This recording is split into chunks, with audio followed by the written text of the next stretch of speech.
السلام علیکم، بسم اللہ الرحمن الرحیم۔ بر اعظم پاک و ہند میں جن مبارک ہستیوں نے نیکی کی دعوت عام کی، ان میں سے ایک حضرت بابا فرید الدین گنج شکر رحمۃ اللہ علیہ کی ذات گرامی بھی ہے۔ ایک دن حضرت بابا فرید الدین گنج شکر رحمۃ اللہ علیہ درخت کے نیچے اپنے ساتھیوں اور مریدوں سے محو گفتگو تھے کہ ایک ہندو عورت اپنے سر پر دودھ کا برتن رکھے ہوئے ادھر آ نکلی۔ حضرت بابا فرید رحمۃ اللہ علیہ نے رسم درویشی کے مطابق اس بت پرست عورت کی خیر و عافیت دریافت کی۔ ہندوؤں کی نظر میں وہ ایک پانچ ذات سے تعلق رکھنے والی عورت تھی، اس لیے کوئی شخص بھی اس سے انسانی لہجے میں گفتگو نہیں کرتا تھا۔ آج جب اس نے ایک دوسرے مذہب کے ماننے والے بزرگ شخص کی طرف سے برابری کا سلوک دیکھا تو اپنی حالت ذات بیان کرنے لگی۔ میرا تعلق اجودن میں بسنے والے گوالوں کے خاندان سے ہے۔ دادا دودھ فروخت کر کے اپنا پیٹ پالا کرتے تھے۔ میرا شوہر مر چکا ہے اور میں برسوں سے دودھ فروخت کر کے اپنے بچوں کی پرورش کر رہی ہوں۔ پہلے زندگی پرسکون تھی، مگر کچھ دنوں سے ایک عجیب و غریب مصیبت کا شکار ہوں۔ یہ کہہ کر گوالن عورت ادھر ادھر دیکھنے لگی جیسے وہ کسی سے خوف زدہ ہو۔ حضرت بابا فرید نے عورت کی ذہنی کشمکش کو محسوس کرتے ہوئے فرمایا، تم بھی خوف و خطر اپنے دل کی بات کہہ ڈالو۔ ہم لوگ مسلمان ہوتے ہوئے بھی تمہارے غم گسار ہیں۔ ہمارا مذہب دنیا کے ہر مظلوم کی حمایت کرتا ہے۔ حضرت بابا فرید رحمۃ اللہ علیہ کی شفقت و محبت کا مظاہرہ دیکھ کر ہندو عورت نے وہ راز کہہ ڈالا جسے بیان کرتے ہوئے اس کی زبان کانپ رہی تھی۔ کچھ دن سے ایسا ہو رہا ہے کہ یہاں کے چند جوگی اور جادوگر مجھے پریشان کر رہے ہیں۔ وہ روزانہ مطالبہ کرتے ہیں کہ سارا دودھ انہیں دے دیا جائے۔ کچھ دن تک تو میں نے ایسا ہی کیا، مگر جب ان سے دودھ کی قیمت طلب کی تو جوگیوں نے بڑی بے رحمی سے جواب دیا کہ وہ لوگ جو چیز خریدتی ہیں اس کی قیمت ادا نہیں کرتے۔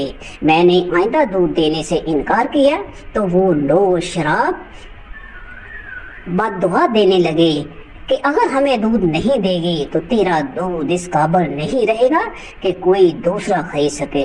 میں نے جادوگروں کی اس دھمکی کو کوئی اہمیت نہیں دی اور واپس چلی آئی۔ پھر جب دوسرے دن دودھ فروخت کرنے گاؤں گئی تو میری حیرت کی کوئی انتہا نہ رہی۔ دودھ کے تمام برتن کیڑوں سے بھرے ہوئے تھے۔ میں نے اسے اتفاق سمجھا، مگر دوسرے دن بھی یہی واقعہ پیش آیا۔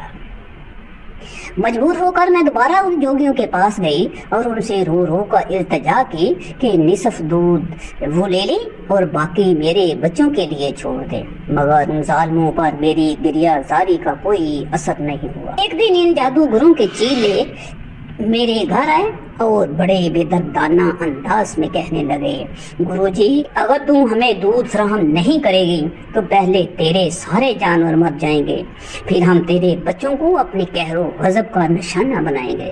تو جن بچوں کی خاطر در بدر بھٹکتی ہے وہ کچھ دن بعد اس دنیا میں نہیں رہیں گے۔ آخر بچوں کی محبت نے مجھے مجبور کر دیا۔ میں کئی ماہ سے ان ظالموں کو دودھ فراہم کر رہی ہوں اور گاؤں والوں سے قرض لے کر اپنی زندگی گزار رہی ہوں۔ آخر گاؤں والے بھی کہاں تک قرض دیں گے؟ یہ کہہ کر دودھ فروش عورت اپنے دامن سے آنسو پونچھنے لگی۔ حضرت بابا فرید رحمۃ اللہ علیہ نے ایک مظلوم عورت کے دکھوں کی داستان سن کر فرمایا، صبر کرو، تمہاری مصیبت کے یہ دن گزرنے ہی والے ہیں۔ اچانک دودھ فروش عورت گھبرائے ہوئے لہجے میں کہنے لگی، خیر میری تو جس طرح گزر جائے گی، مگر تم لوگ بہت شریف ہو۔ آج تمہیں ان درختوں کے نیچے دیکھا تو چلی آئی، میری طرح تم لوگ بھی غریب ہو۔ میں تمہیں یہ بتانے آئی تھی کہ کہیں وہ ظالم جادوگر ادھر کا رخ نہ کریں اور پھر تم ان کی جفاکاریوں کا نشانہ بن جاؤ۔ عورت کی سادہ دلی قابل دید تھی۔ وہ اپنی پریشانیوں کو بھول کر درویشوں کو جادوگروں کے ممکنہ اقدام سے بچانے آئی تھی۔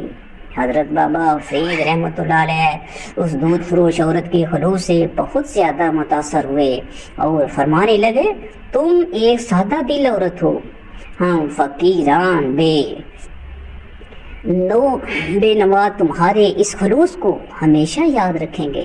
ویسے تم بھی یاد رکھو کہ جب تک اللہ تعالیٰ کی طرف سے کوئی مصیبت انسان کا مقدر نہ بن جائے، اس وقت تک دنیا کی کوئی طاقت اسے ذرا برابر بھی نقصان نہیں پہنچا سکتی۔ اگر تم جوگیوں اور جادوگروں کی بجائے اپنے دل میں اللہ کا خوف پیدا کر لو تو تم خود بھی محفوظ رہو گے، تمہارے بچے بھی اور تمہارے جانور بھی محفوظ رہیں گے۔ تم بھگوان کی بات کر رہے ہو، دودھ فروش عورت نے حیرت زدہ لہجے میں کہا۔ میں تو اسے روز ہی یاد کرتی ہوں، مگر میرے دکھوں میں کوئی کمی نہیں آتی۔ تم جس بھگوان کی پوجا کرتی ہو وہ تو خود ایک بے جان مجسمہ ہے جو اپنی جگہ جنبش بھی نہیں کر سکتا، وہ کسی انسان کے کیا کام آئے گا۔ میں جس خدا کی عبادت کر رہا ہوں وہ اپنی ذات میں تنہا ہے، کوئی اس کا شریک نہیں، اور اس قدر قدرت والا ہے کہ ساری دنیا کے انسان مل کر بھی اس کے فیصلے کو تبدیل نہیں کر سکتے۔ تم اسی اللہ کو پکارو، وہ تمہیں ان دو چار شر پسند جوگیوں سے نہیں بلکہ دنیا بھر کے ستم گھروں سے نجات دے گا۔ ابھی حضرت بابا فرید اس ہندو عورت سے یہ گفتگو کر ہی رہے تھے کہ سامنے سے عجیب حلیے کے لوگ آتے ہوئے نظر آئے۔ جیسے ہی آنے والوں پر عورت کی نظر پڑی تو وہ دہشت زدہ ہو کر حضرت بابا فرید رحمۃ اللہ علیہ سے کہنے لگے، یہ انہی جادوگروں کے چیلے ہیں۔ آج مجھے تمہارے پاس کچھ دیر ہو گئی تو یہ میری تلاش میں یہاں تک آ پہنچے۔ حضرت بابا فرید رحمۃ اللہ علیہ نے عورت کو خوفزدہ دیکھ کر فرمایا، تم میری مہمان ہو، اس لیے تمہیں ڈرنے کی ضرورت نہیں، میں خود ان لوگوں کو جواب دے دوں گا۔ جادوگروں کے چیلوں نے آتے ہی غیظ و غضب کا مظاہرہ کیا اور قہرناک لہجے میں عورت سے کہنے لگے، تو یہاں آرام سے بیٹھی باتیں کر رہی ہے اور گرو جی دودھ کا انتظار کر رہے ہیں، آج تیری خیر نہیں۔ اسے میں نے روک لیا تھا۔ حضرت بابا فرید رحمۃ اللہ علیہ نے جوگیوں کو مخاطب کرتے ہوئے فرمایا، تم بھی بیٹھو۔ ابھی فضا میں ایک مرد خدا کے الفاظ کی گونج باقی تھی کہ جوگیوں پر سکتہ طاری ہو گیا اور وہ اس طرح زمین پر بیٹھ گئے جیسے کسی غیبی ہاتھ نے انہیں زنجیریں پہنا دی ہوں۔ کچھ دیر بعد جوگیوں کی دوسری ٹولی آئی۔ حضرت بابا فرید رحمۃ اللہ علیہ نے ان سے بھی وہی فرمایا، بیٹھ جاؤ، اور وہ بھی سر جھکا کر بیٹھ گئے۔ الغرض گرو نے اپنے تمام چیلوں کو بھیجا اور وہ سب کے سب اس طرح بابا فرید رحمۃ اللہ علیہ کے سامنے سر جھکا کر بیٹھ گئے جیسے انہیں کسی طاقتور مقناطیس نے جکڑ لیا ہو۔ آخر میں جھوگیوں کا گرو اپنے چیلوں کو ڈھونڈتا ہوا ادھر آ نکلا۔ تم لوگ یہاں کیا کر رہے ہو؟ گرو نے غضبناک ہو کر اپنے شاگردوں کی طرف دیکھا۔ انہیں میں نے قید کر لیا ہے، اب یہ کہیں نہیں جا سکتے۔ گرو پر ہذیانی کیفیت طاری ہو گئی۔ وہ چیخ چیخ کر منتر پڑھنے لگا، بدی کی تمام طاقتوں کو پکارتا رہا، مگر آج کوئی اس کا مددگار نہیں تھا۔